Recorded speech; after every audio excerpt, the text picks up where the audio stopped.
இதை எப்படியாவது நிறுத்த வேணும். அதுக்கு பல்வேறு காரணங்களை கற்பிக்கின்றார்கள். நான் தான் ஏற்கனவே நான் விளக்கமா சொல்லிட்டேன், 1 மாதம் போதுமாத காலம். ஏன்னா ஒவ்வொரு பாகத்திற்கும் ஒரு பிஎல்ஓவை நியமிச்சிருக்கிறார். அவர்கள் வீடு வீடாக சென்று இந்த படிவத்தை வாக்காளர் படிவத்தை கொடுத்து பூர்த்தி செய்து வாங்குறாங்க. இதுல என்ன பிரச்சனை இருக்கு? சாதாரண மக்களுக்கு இது புரியலன்றாங்க சார். அதுக்கு தாங்க பழைய இதெல்லாம் எடுக்க சொல்றாங்க. அதுலதான் நிறைய குளறுபடி இருக்குது. இவங்களே கையெழுத்து போட்டு கொடுத்துறாங்களா திமுக காரங்க? இதை கைவந்த கலை ஆகி போச்சு. எப்படி முறைகேடாக வாக்காளர் பட்டியலை வாக்காளரை சேர்க்க வேண்டும் என்பதற்கு அவர்களுக்கு கைவந்த கலை. அப்படிப்பட்ட நிலையெல்லாம் மாற்றி அமைக்க வேண்டும் என்பதற்கு தான் இந்த எஸ்ஐஆர் பணி முழுமையாக நேர்மையாக நடைபெற வேண்டும் என்பதற்கு தான் இதையெல்லாம் கொடுத்திருக்காங்க. சதி மூலம் தான் இப்ப பீகார்ல ஜெயிச்சிருக்கு. எப்படி சதிங்கிற அகிலேஷ் யாதவ் சொல்லி எப்படி சதி எப்படி செய்ய முடியும்? வாக்காளர் பட்டியல போட்டா தாங்க செய்யக்கூடிய. வாக்காளர்ல எடப்பாடி ஒரு எல்லா ஊர்ல எடப்பாடின்னு வச்சுக்க ஒரு பாகம் இருக்குது. அதுல எவ்வளவு வாக்காளர் இருக்காங்க? அந்த வாக்காளர் தானே ஓட்டு பண்ண முடியும். அதுல எங்க போய் சதி இருக்குது?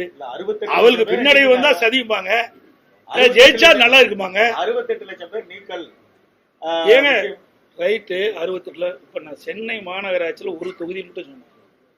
ஒவ்வொரு தொகுதியிலும் 50,000 வாக்கு இருக்கு. சென்னை மாநகராட்சியில் ஒவ்வொரு சட்டமன்ற தொகுதியிலும் சுமார் 50,000 வாக்காளர்கள் இறந்தவர்கள், பல ஒரே இடத்தில் குடியிருந்து வேறு இடத்திற்கு மாறியவர்கள், இரட்டை வாக்காளர்கள், இப்படி சுமார் 50,000 வாக்கு இருக்குதுங்க. அதுக்கு தான் உதாரணமா சொன்னேன். ஆர்கே நகர்ல பல முறை நாங்கள் முயற்சி செஞ்சு சம்பந்தப்பட்ட தேர்தல் அதிகாரிகள்கிட்ட அதையெல்லாம் நீக்க வேண்டும் என்று முறையாக பட்டியலிட்டு புள்ளி விவரத்தோடு கொடுத்தோம், ஆதாரத்தோடு கொடுத்தோம். நீக்கல. பிறகு நீதிமன்றம் போனோம்.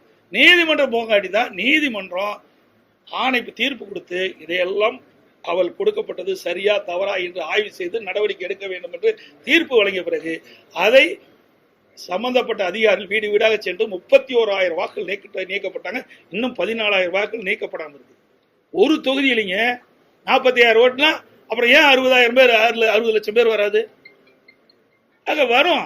இதுல யாருக்கு எந்த வித தவறும் கிடையாது. இந்த கட்சி அந்த கட்சின்னு பார்க்காதீங்க. நேர்மையான வாக்காளர் பட்டியல் இடம்பெற வேண்டும். எல்லா கட்சியுமே PLA 2 போட்டுக்கிறாங்க. ஆனா இப்படி திமுக பேசிக்கிட்டு ஒவ்வொரு பாகத்திற்கும் திமுக கட்சிக்காரர் வீடு வீடா கூட போயிட்டு இருக்கிறாங்க. எல்லா ஊடக நண்பரும் பத்திரிகை நண்பரும் தெரியும், உங்களுக்கும் தெரியும்.